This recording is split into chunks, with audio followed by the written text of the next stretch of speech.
नमस्कार, आप देख रहे हैं एटीएन लाइव और मैं हूं चंदन। आज हम पहुंचे हुए हैं मोहम्मद शहाबुद्दीन साहब जिनका निधन हो गया। उनके काफ़ी करीबी, काफ़ी खासम खास उस परिवार से काफ़ी अच्छा रिश्ता रखने वाले डब्लू खान जी के पास हम हसनपुरा में उनके घर पर पहुंचे हुए हैं और इनसे हम जानेंगे कि आखिर साहब के साथ क्या कुछ हो गया और कैसे आगे की क्या कुछ रणनीति है, इस पर हम इनसे बात करेंगे। तो डब्लू साहब जी का स्वागत है और आपसे हम जानेंगे कि अब तो शहाबुद्दीन साहब का निधन हो गया, उसके बाद से जिस तरीके से लगातार देखा जा रहा है कि शहाबुद्दीन साहब के जो समर्थक हैं काफ़ी नाराज़ दिख रहे हैं। लगातार इस्तीफा का दौर चल रहा है, लगातार आरजेडी और लालू प्रसाद यादव या फिर तेजस्वी का पुतले भी फूके जा रहे हैं। क्या आप लोगों का आगे स्टंट होने जा रहा है? देखिए, अभी तो आप कुछ इस्तीफा नहीं देख रहे हैं। अभी हम लोग में जो एक रस्म होता है मरने के बाद, तो इस रस्म को पहले हो जाने दीजिए। जब वक्त ये पूरा हो जाएगा उसके बाद हिना साहब अपने पूरे बिहार भर के वर्करों के साथ बैठ के बात करेंगी। उसके बाद आप देखिएगा कि लोग इस्तीफ़ा दे रहे हैं कि पार्टी को छोड़ेंगे कि पार्टी में रहेंगे या नया रणनीति। जब रणनीति क्या बात कर रहे हैं कि नया रणनीति क्या बनेगा, ये समय बताएगा। अभी हम लोग कुछ नहीं कह सकते हैं, क्योंकि अब हम लोग के नेता हिना साहब हैं, ओसामा बाबू हैं, तो ये लोग क्या निर्णय लेंगे अपने, इन लोग का कहना है, क्योंकि हम उस परिवार के एक सदस्य की तरह हैं। आज भी हम वहीं से लौटे हैं। इन लोग का कहना है कि कोई भी निर्णय हम लोग पूरे बिहार भर के अपने वर्करों के साथ, जो शहाबुद्दीन साहब को मानने चाहने वाले लोग थे, उनसे बैठकर विचार विमर्श करने के बाद ही कोई निर्णय लेंगे। उसके बाद ही हम लोग भी कुछ कह सकते हैं। अच्छे डब्लू जी, जिस तरीके से देखा जा रहा है कि जेडीयू के लोग पहुंच रहे हैं, आपको क्या लग रहा है कि जेडीयू का कोई विधायक क्या वो अपने से आ सकता है या फिर उसको कहीं ना कहीं ऊपर के जो बड़े शीर्ष नेता जो बैठे हुए हैं पटना में वो उनको भेज रहे हैं? क्योंकि कहा जाता है कि नीतीश कुमार जो है काफ़ी जिद्दी व्यक्ति हैं, तो हमें तो ऐसा नहीं लग रहा है कि जेडीयू के नेता बिना नीतीश कुमार की सहमति से और ओसामा साहब से मिलने पहुँच रहे हैं। देखिए, एक बात हम बता दे रहे हैं आपको कि नीतीश कुमार कुछ जिद्दी नहीं है। हमारे शहाबुद्दीन साहब जो हम लोग के नेता थे वो अपने वसूल के पक्के थे। नीतीश कुमार बहुत बार इनको ऑफर दिए कि मेरे पार्टी में आप चले आइए, जेडीयू में आ जाइए, आप जेल में नहीं रहिएगा, आप बाहर रहिएगा, लेकिन इन्होंने कभी भी सिद्धांत वसूल के आगे कोई समझौता नहीं किया और बात को नहीं माने। कौन कौन लोग आए थे ये भी हम जानते हैं, कौन कौन से लोग नीतीश कुमार का मैसेज इनके पास लेके आए थे। यहाँ तक कि हमारे नेता डॉक्टर मोहम्मद शहाबुद्दीन साहब ने क्या जवाब दिया था वो भी हम जानते हैं। यहाँ तक इन्होंने कहा था कि आप लोग नीतीश कुमार से बोल दीजिए, हम लोग सिद्धांतों से समझौता करने वाले लोग नहीं हैं। हम लोग पार्टी रोज़ नहीं बदलते हैं, हम प्रसाद के लिए मंदिर नहीं तोड़ते हैं, हम लोग सेल्फिश आदमी नहीं हैं। शहाबुद्दीन साहब जो भी आया नीतीश कुमार का खबर लेकर, उसको उल्टे पाँव लौटना पड़ा। शहाबुद्दीन साहब अपने जिद कहिए या अपना वसूल कहिए, उस पर अड़े रहे। कौन नेता आए थे जो कि ऑफर लेकर के आए थे? बहुत सारे लोग आए थे, नाम नहीं बताना चाहता हूँ। शिवानंद तिवारी का भी नाम आ रहा था। बिल्कुल आए थे। नीतीश कुमार ने एक अपने यहाँ के जो एमएलसी थे माननीय शिवप्रसन यादव, इनसे भी बोले थे कि आप लोग बात कीजिए शहाबुद्दीन साहब से, क्योंकि हमको माइनॉरिटी का बड़ा चेहरा चाहिए। सही बात है, इस पूरे देश में उनसे बड़ा कोई चेहरा, इस परिवार से बड़ा कोई चेहरा पॉलिटिकल नहीं है। अच्छा, आपको क्या लग रहा है कि माइनॉरिटी की अगर बात करें तो माइनॉरिटी में ओवैसी बड़ा चेहरा या फिर मोहम्मद शहाबुद्दीन साहब थे? देखिए, ओवैसी का हम बता दें कि जहाँ से वो चुनाव लड़ते हैं वहाँ 95% मुस्लिम वोट है। शहाबुद्दीन साहब कभी जात पात की राजनीति नहीं करते थे, दोनों में बहुत ज़्यादा अंतर है। आप देखिएगा, ओवैसी साहब के पार्टी से भी जो लोग लड़ते हैं वो सिर्फ जहाँ माइनॉरिटी का ज़्यादा संख्या है, माइनॉरिटी बहुल है, लेकिन शहाबुद्दीन साहब ऐसा नहीं थे। वो जात के नेता नहीं थे, वो जमात के नेता थे। आप यहाँ आप सिवान में अगर पूरा बिहार में देखते होंगे, आज जो लोग आ रहे हैं, मान लीजिए कि जैसे आप ये राधाचरण सेठ आए थे, तो शहाबुद्दीन साहब से इनका कोई नया ताल्लुका थोड़े था। बारी साहब कुछ पोस्ट अगर कर रहे हैं तो बारी साहब या शाहीन भाई जो समस्तीपुर के विधायक हैं, ये सारे एमपी साहब के अपने घर के तरह, ये अपने इनके लोग हैं। इन लोग का आना जाना तो हमेशा किसी भी दुख सुख में रहता है। तो क्या लग रहा है कि शहाबुद्दीन साहब को आरजेडी और लालू परिवार सिर्फ यूज करने का काम किया मुस्लिम वोट लेने के लिए? देखिए, पहले हम लोग इस चीज़ को नहीं समझ पाते थे, नहीं कहते थे, क्योंकि एमपी साहब से जब भी बात होती थी तो वो कहते थे कि लालू यादव से मेरा अटूट रिश्ता है, रिश्ता जब तक हम जिंदा रहेंगे ख़त्म होने वाला नहीं है। लेकिन अब हम लोग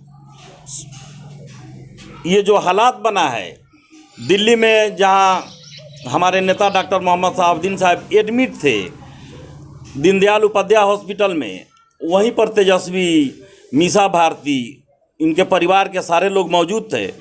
ये लोग अस्पताल क्यों नहीं गए थे? पहले भी हमने मीडिया के लोगों से कहा है कि ये चीज़ उन लोगों को बताना पड़ेगा। वो लोग अपने मुंह से बताएंगे कि हम लोग क्यों नहीं गए। अगर हमदर्दी होता मेरे समझ से तो उन लोग को जाना चाहिए, अगर नहीं गए तो बताना होगा। ये हम लोग बात उन लोगों से पहले पूछेंगे। अगर जवाब वो लोग सही देते हैं, बात अगर उनकी सही हुई तो हम लोग अपना राय मशवरा करके कोई डिसीजन, लेकिन डिसीजन कुछ ना कुछ इस बार लिया जाएगा। एकदम इसमें सच्चाई है कि हो सकता है कि कोई ना कोई नया चीज़ हो जाए या कोई नया मोड़ आए, ये सच्चाई है। नया मोड़ का मतलब कि पार्टी आरजेडी को छोड़ा भी जा सकता है और एक बड़े पैमाने पर अपनी पार्टी भी बनाई जा सकती है। देखिए, अपनी पार्टी बनाने का तो राय हम लोग का नहीं है, लेकिन एक बात ज़रूर है कि अगर शहाबुद्दीन साहब के चाहने वाले लोग, हिना साहब को, उसामा साहब को चाहने वाले लोग अगर राय मशवरा से पूरा बिहार अगर कहेंगे तो हो सकता है कि हम लोग कोई अगला कदम उठाएं। हो सकता है कि पार्टी हम लोग ये आरजेडी छोड़ भी सकते हैं। तो फिर अगर डब्लू जी आरजेडी अगर छोड़ देंगे तो फिर किस पार्टी की तरफ आप लोग जा सकते हैं, या वो उनके परिवार के लोग, शहाबुद्दीन साहब के परिवार के लोग? देखिए, नीतीश जी ने भी, एमपी साहब जो बीमार थे अस्पताल में थे, तो नीतीश जी ने भी मैडम, जहाँ तक मुझे जानकारी है, हिना साहब से बात वगैरह किया था। तो अभी आपको पहले भी बताया कि जब तक जो हम लोग में रस्म होता है मरने के बाद वो ख़त्म नहीं होता है, इस पर माने फुल एकदम हम लोग से डिस्कशन जब तक वो वर्करों से नहीं हो जाता है, हिना साहब के और उसामा साहब से, तब तक अभी हम लोग फाइनल कुछ नहीं कहेंगे। लेकिन ये ज़रूर फाइनल है कि अगर सही जवाब लालू परिवार के तरफ से नहीं मिला कि इन लोगों ने आखिर क्यों हॉस्पिटल नहीं गए दिल्ली में रहते हुए, तो हम लोग कोई ना कोई कठोर निर्णय ले सकते हैं। अच्छा डब्लू जी, एक चीज़ और बताइए कि जिस तरीके से उसामा साहब, अब तो खैर अपने पिता तो थे उस समय, अब निधन हो गया, माता भी कई बार चुनाव लड़ी, कई बार सारथी बने हैं, आप लोगों को क्या लग रहा है कि उसामा साहब को आने वाले समय में आप किस रूप में देखना चाहते हैं उन्हें? देखिए, अरे हम लोग तो चाहते हैं कि उसामा साहब देश के बड़े लीडर हों। हम लोग ये भी चाहते हैं कि उसामा हमारे जो नेता थे उनसे भी आगे जाएं, और जो भी उनके लोग थे, पुराने नए जो भी शहाबुद्दीन साहब के लोग हैं, सबको एक साथ लेकर चले। जनता भी यही चाह रही है कि हम लोग शहाबुद्दीन साहब के अब जगह पर उसामा साहब को उसी रूप में देखना चाहते हैं जिस रूप में साहब अपने लोगों को चाहते थे, मानते थे। गरीब गुरबा मजबूर लोगों का काम किया करते थे,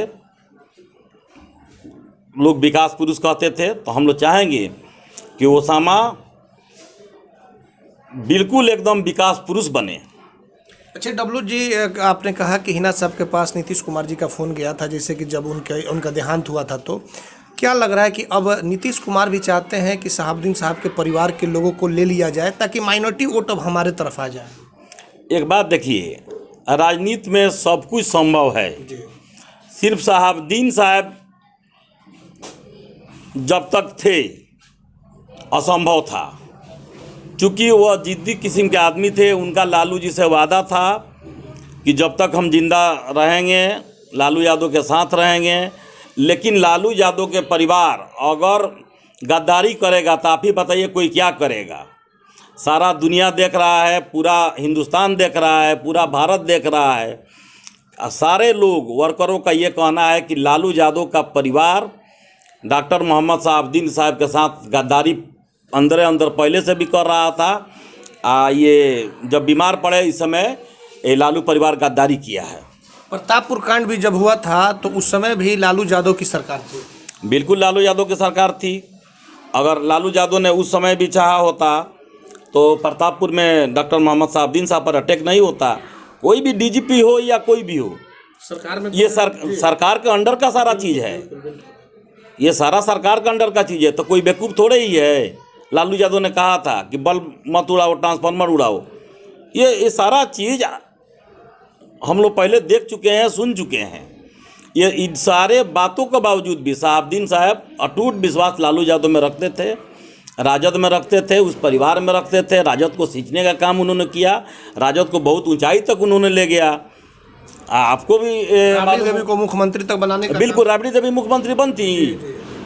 पूरा देश जानता है कि राबड़ी देवी को मुख्यमंत्री बनाने वाला कौन है। अच्छा, उस समय कैसे क्या हुआ था? सुने थे कि जैसे कि सुनने में आता है कि राबड़ी देवी मुख्यमंत्री नहीं बनी थी, मोहम्मद शहाबुद्दीन साहब के ही चलते मुख्यमंत्री बन गई। देखिए, ये सच्चाई है कि कंप्लीट उस समय शहाबुद्दीन साहब का जो दिन था उसी के तहत वो मुख्यमंत्री बनी थी। पिछले बातों में मैं नहीं जाना चाहता, चूँकि बहुत लंबी चौड़ी सब कहानी होगी, चूँकि मेरा आंखों देखा सब बात। मेरा 51 उम्र हो गया। थोड़ा सा हम चाहेंगे कि थोड़ा सा बताएं कि क्या हुआ था पटना में उस दौरान जब राबड़ी देवी को मुख्यमंत्री बनाने की बात थी। हुआ तो यही था कि नीतीश कुमार चंद दिनों के लिए जो मुख्यमंत्री हुए थे, जितने भी उनके अपराधी थे, वो चाहे सूरजभान सिंह हो या मुन्ना शुक्ला हो या और सारे जो नाम हैं, सारे लोग जेल से खोल दिए गए थे। ये लोग नीतीश कुमार के लिए वोट इकट्ठा कर रहा था लोग। लेकिन हम लोग के नेता डॉक्टर मोहम्मद शहाबुद्दीन जब पटना में इन किए तो इन लोगों ने कांग्रेस के विधायकों से बातचीत करी, जैसे भी हो अपना। इन लोगों ने जो विधायक हम लोग के कम हो रहे थे, राबड़ी देवी को मुख्यमंत्री बनाया था। लेकिन वो परिवार शहाबुद्दीन साहब की मौत के बाद पूछा तक नहीं, यहाँ तक कि जेडीयू के लोग आ गए, लेकिन वो तेजस्वी यादव अभी तक नहीं आए। देखिए, यही तो बात हम कह रहे हैं कि जब तक हम लोग के सवाल का जवाब, कार्यकर्ताओं के, आरजेडी के कार्यकर्ताओं के सवाल का जवाब तेजस्वी यादव, लालू यादव वो परिवार नहीं देगा, तब तक हम लोग चुप बैठने वाले नहीं है। उनको जवाब देना पड़ेगा। और रह गया सवाल कि पूछने नहीं आया कि बात होती है कि नहीं, इस पर हम ज़्यादा कुछ नहीं कहेंगे, क्योंकि हिना साहब किसी भी। अच्छा डब्लू जी, अगर जवाब नहीं अगर मिला, संतुष्ट आप लोग नहीं हुए, तो इसका खामियाजा आरजेडी को, लालू परिवार को भुगतना पड़ेगा। 100% भुगतना पड़ेगा। आप क्या समझ रहे हैं? शहाबुद्दीन साहब के परिवार का लोग को कितना बिहार चाहता है, और खास करके मेरे वर्ग के लोग, माइनॉरिटी के लोग पर शहाबुद्दीन साहब का कितना पकड़ है, यह लालू यादव को पता लग जाएगा। हम लोग चुप बैठने वाले थोड़े हैं, और वो परिवार बैठेगा। सीमांत से लेकर सीमांचल कोसी तक हम लोग, जितना बिहार में एक एक गांव कस्बा तक हम लोग पहुंचेंगे। जिला का बात छोड़िए ना, पूरा बिहार हम लोग घूमेंगे। हम लोग जो सच्चाई है कि लालू यादव के परिवार ने मेरे साथ क्या किया, नहीं किया, शहाबुद्दीन साहब के परिवार के साथ इन लोगों ने कैसा बर्ताव किया, हम लोग एक एक लोग को बताएंगे। तो इसका मतलब यह माना जाए कि अब जो एमओआई पे जो राजनीति होती थी, आरजेडी के लोग करते थे, आरजेडी जो लालू परिवार ये लोग करते थे, तो ये एमओआई पूरी तरीके से टूट जाएगा। देखिए, अभी कुछ नहीं, जब तक आपको फिर हम कह रहे हैं कि जब तक कार्यकर्ताओं से बैठ के हिना साहब, ओसामा साहब बात नहीं कर लेते हैं लोग, जब तक सारे लोग हम लोग एक जगह बात नहीं कर लेंगे, तब तक कुछ भी स्पष्ट नहीं है। ये स्पष्ट इतना लेकिन ज़रूर है कि अगर वो लोग, लालू परिवार अगर जवाब नहीं देता है, अगला कदम हम लोग का उठेगा बिल्कुल 100%। 40वें के बाद कुछ बहुत बड़ा होने जा रहा है। बिल्कुल, जो भी होगा बड़ा होगा। राजनीतिक सियासत में भूचाल आ सकता है। बिल्कुल भूचाल आएगा। अभी तो ये परिवार चुप है, सारे लोग मरमाहित हैं, सारे लोग दुखी हैं। इस दुख के घड़ी में ओसामा साहब हों या हिना साहब हों, अब ये लोग क्या कहेंगे? लोग आ रहे हैं, अपना जा रहे हैं। जो भी शहाबुद्दीन साहब के हमदर्द लोग थे, जो उनके चाहने जानने वाले, चाहे किसी पार्टी का कोई हो, आप देखे भी होंगे। मनोज सिंह का भी और शहाबुद्दीन साहब नदी के दो किनारा थे। मनोज सिंह का भी बयान आया है, बहुत सारी बातें उनसे भी सुनने को मिली हैं। ये लोग कि बचपन से हम लोग पढ़े लिखे, वक्त आया हम लोग दो किनारे हो गए। अभी कल ही किसे क्या बोलते हैं इसका बहुत सारे लोग ऐसे हैं जो लोग अपना स्टेटमेंट दे रहे हैं, मिलने जा रहे हैं। कहीं ना कहीं उनको हमदर्दी है तभी तो ये लोग जा रहे हैं।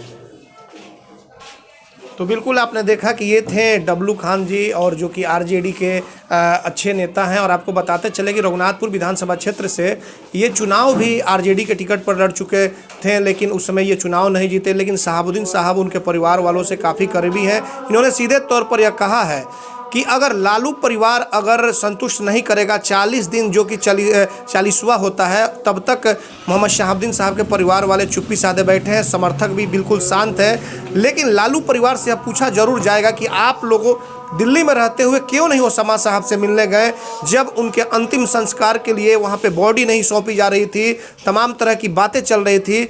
इन सभी सवालों को अगर जवाब सही तरीके से लालू परिवार नहीं देता है तो आने वाले समय में लालू परिवार और आरजेडी पर खतरा साबित हो सकता है। और 40वें के बाद कुछ बड़ा होने जा रहा है, ये हम लोग लगातार बोल भी रहे हैं।